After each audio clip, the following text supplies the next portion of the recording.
Oh,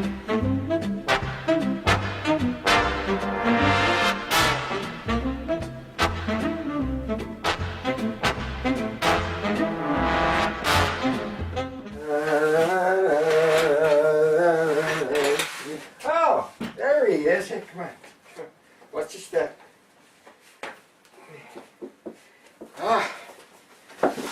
So, how's your autobiography? What? Our screenplay. Oh. Lift your feet. Oh, man. I used to be Mr. Neat. Everything in its place. And now I don't remember the last time I mopped these floors. I got it from my mom. She used to turn on her soaps on the radio. We didn't have a TV yet. And then she just dusts the day away. Well, can I get you something? You want a soda?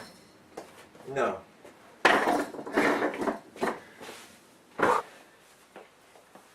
You look very pensive. What? You look, I don't know. Oh, I know. It's the beard. You trimmed it. Good. I was tempted to mention it was starting to look very feral. Farrell? Lucy Dooley compared it to Gabby Hayes turning into a werewolf. That's funny. Well, you know Lucy. I just wanted to say that I thought it was quite an improvement. How are you an expert on beards? The best you can do makes you look like Pappy Yoakum. Oh, I'm sorry. I did not know it was your period. I am trying to make a dire decision about the direction of my destiny over here, and you are poking holes in my concentration. Well, you should tell a person. I'm not a mind reader. And as far as beards go, a pronounced 5 o'clock shadow is considered the height of fashion these days. When was the last time you ever saw a clean-shaven male fashion model? Mickey, if you don't shut up, I'm going to have to ask you to leave. I live here. Even so. Yeah. If you were going to act like this, like another one of your episodes from the Twilight Zone, then you should just go. And you shouldn't come back until you've shed the hair on your palms and the moon has waned. If you want company, join the duet. I'm not interested in a one-man show complaining about how unfair it all is. Jeez. Those are the same words that Inez used when she threw me out. A wise woman. So what's the big problem? Is it the writing? I should never have started it. Well, you didn't. I did. It's stirring up too many things I don't like remembering. Like ghosts. You're feeling guilty about something you once did in the long ago again. No. I thought of Daisy, my Schwinn, and that got me started. Daisy? Who's she? My bicycle when I was a kid. You had a Schwinn? Wow. My old man picked it up used in 1947. I put playing cards in the spokes to make it roar when I rode it. Daisy was not built for two like the song says, but a lot of pretty dolls rode those handlebars. Yeah. I never had a bike, especially a Schwinn. I love that bike. Somebody stole it one Christmas. I think it was Aldo Fumicello. I could never prove it. I never had a bike, but I made a scooter out of an old roller skate and a 2x4. I didn't give it a name, though, because there were no level streets where we lived. If I had thought, I would have realized that roller skate wheels are useless on gravel roads. If you're gonna look back, you gotta really look back, you know? Clear all the bullshit aside and really look. Well, that's not easy to do. All the stupid things I did when I was a lush, trying to fit in where I didn't belong. Last night, as I was trying to go to I think all these doubts is your artistic side expressing itself. I think you're trying to overly control your subject matter. You need to give your characters permission to tell the story their way. If you don't, you'll just be a clog. All of the big-time writers I've ever heard of say their characters wrote it themselves. Well, you got to step over the edge and listen to what they have to say. How do you get so smart? Oh, well, watch PBS. I got an idea. Are you up for an experiment? What kind of experiment? Well, it may sound crazy, but bear with me. Remember Tyrone Power? Of course I remember Tyrone Power.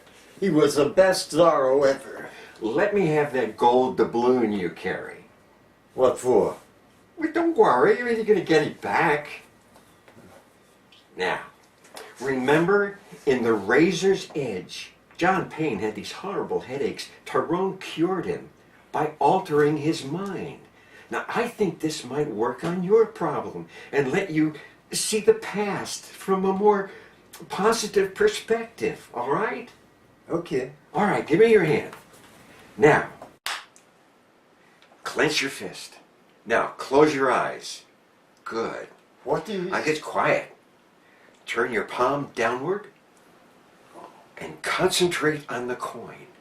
I'm going to count to 10. But before I get to 10, your hand will automatically open and the coin will fall on its own accord. Okay? Okay. Okay.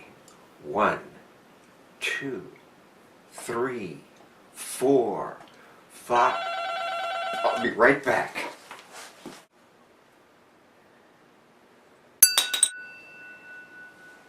I didn't mean to.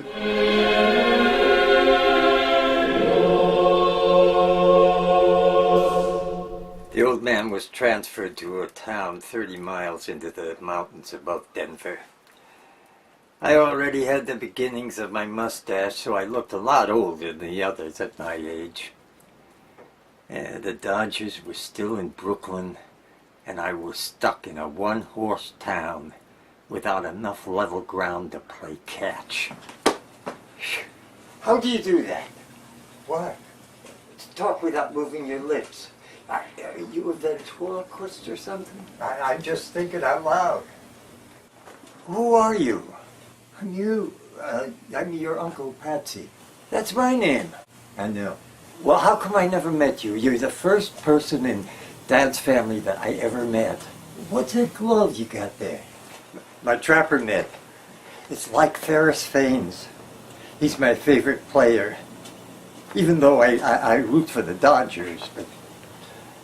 You want to play some catch? I don't have a glove. Nobody around here does. Is your dad around? Oh, he went into town for some stuff. He'll be back soon. Good, I'd like to see him again. So, how's your love life? I know you discovered the Dollies by 14. I just can't recall who. I'm taking Beverly Parrish to the spring frolic, but I'm just a substitute host because Ken Crow broke his tailbone while he was high jumping, and I'll probably just end up sitting on the sidelines while everybody else hogs her. She's the little blonde cheerleader? Yeah. You'll do all right. Just remember, she's not a goddess and she's not a toy. Be interested in what she's interested in, and she'll be interested in you. Oh, that's Dad's car now. Great! Sorry it took so long. Guy was looking for Finster, who lived upstairs until he died. I'm going to put this coin in your hand. I want you to clench it tightly.